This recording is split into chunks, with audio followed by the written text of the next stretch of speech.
Hello there, this is Big Benedict. We're playing Metal Gear Rising Revengeance on Revengeance difficulty, which you unlock after you defeat very hard difficulty. Now, I've only defeated hard because I played 1 3/4 campaigns on hard and still didn't unlock the difficulty that I was setting out to unlock, which is Revengeance, that I wanted to do this guide for.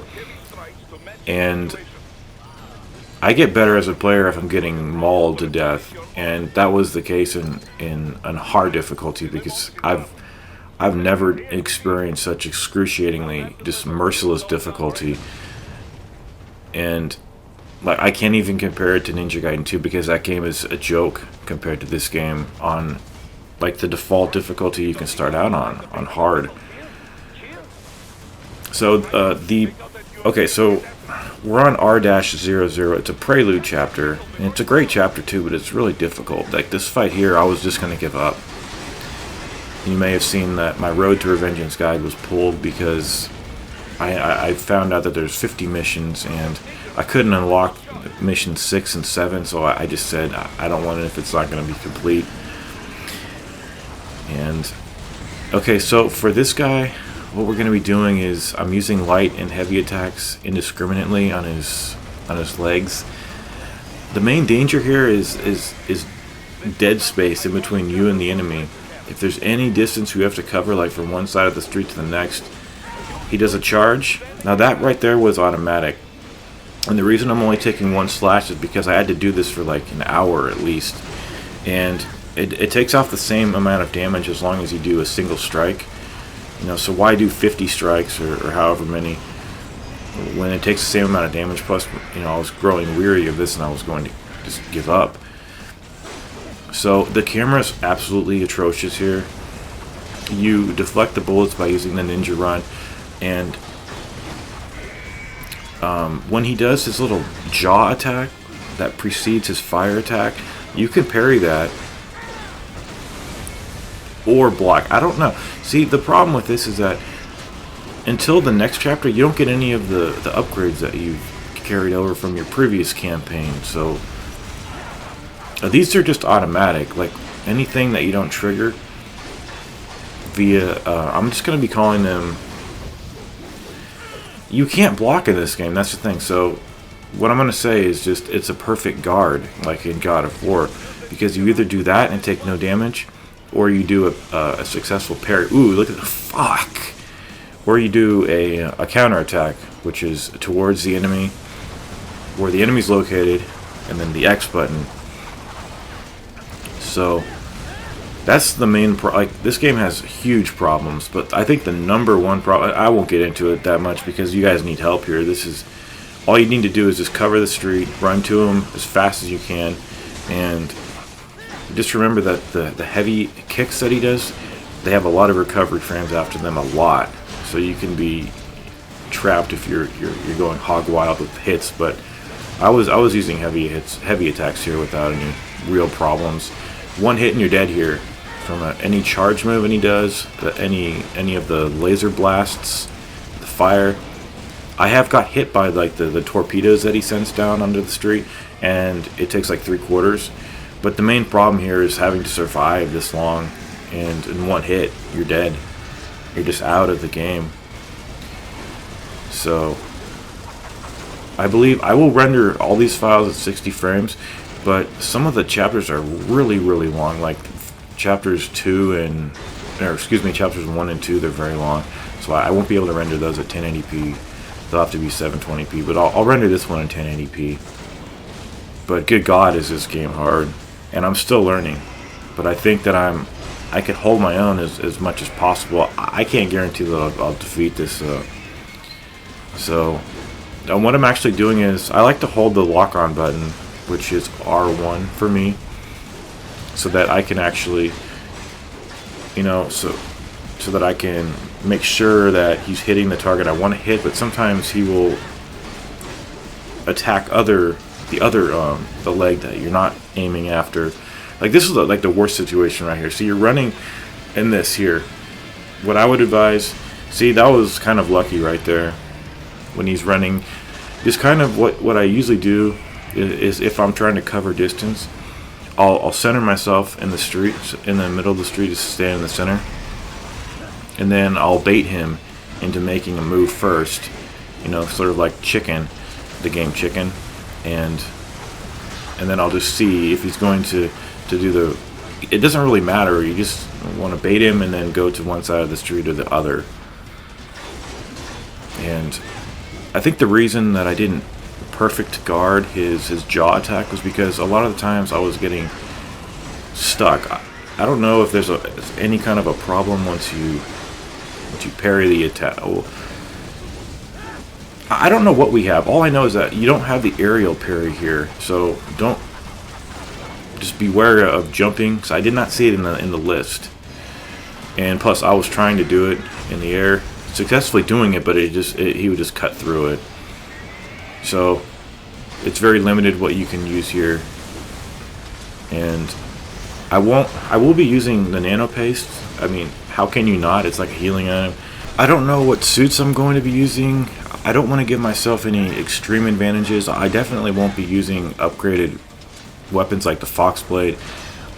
I did unlock the armor breaker. I might use that. I just don't want anything overpowered, but I also want some of the things that I have unlocked.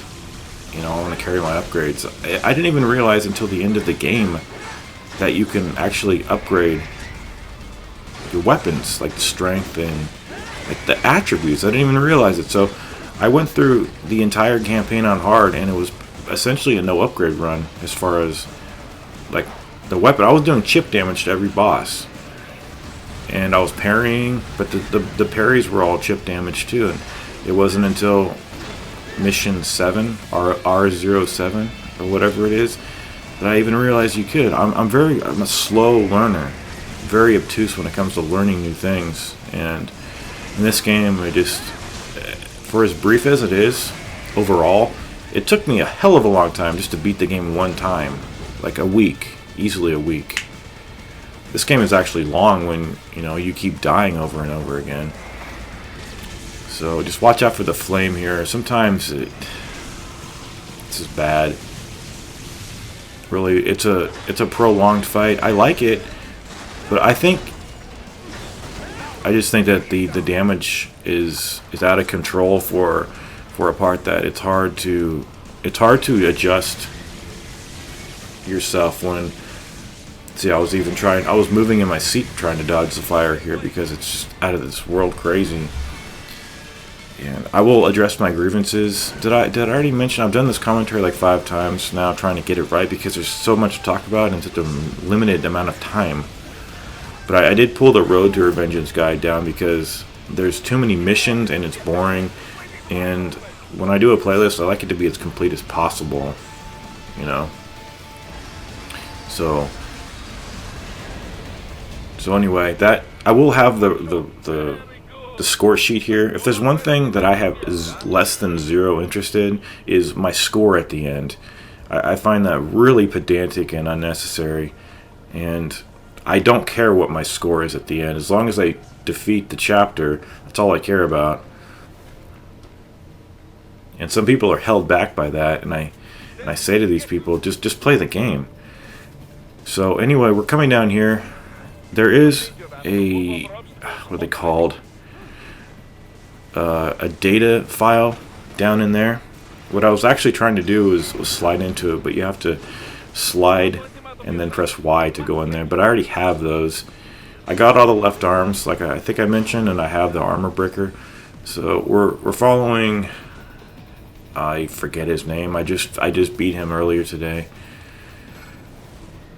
Shadow something, I don't know what his name. Monsoon, I think Monsoon is. I don't know, I forget. But this guy here, the second phase of this guy, is pretty rough. What he's gonna do, right? You want to jump and do the Y attack and some light attacks, and then back off, and he'll do the fire. It'll go from the R right to R left. So jump, do a couple of strikes in the air to give yourself additional hang time. And then what he's gonna do now? Let's see. I think he goes. Does he go straight? He goes straight into the screen. So stay in the middle, bait him, and then go to the right or left. And if you struck him enough, you'll get access to this. So I do a couple of strikes and then back off. And then I think now he's going to go Okay, now we're doing the blade mode. You cannot get hit here if you're repeatedly pressing the X or the Y button in this stance. And then now you want to hit him a couple times if you can, and then just back off. Go to this. Go. Some of these were, I gotta admit, like, it was lucky. I didn't know, where I was going to end up because the camera was pivoting around. But right there, what you need to do is perfect guard that, and you'll get into this, because these sequences here, they take off nice chunks of health, and you can actually skip a lot of the fights. But when he goes back like this, he's going to throw these missiles into the ground, and this arena is actually very small, so you've got to watch out. I have gotten killed. It's one-hit death over here. It's absurdly difficult, but I love this game. I respect it, in as much as I can set aside my grievances, which I have a whole novel of grievances to level at this game. So parry this again. Oh, I missed it. Oh no, I don't know what happened. We'll never know. But we're just trying to get into these checkpoints here. And this next sequence here, not this, but when we're running on we're bouncing off this chapel here, I think it is, or the building. It is one-hit death even on normal, so it's not anything different in that regard. And I truly think that any sequence like this, it's just unnecessary. Not this, but the running section. It's just, the QuickTime events in this game are atrocious.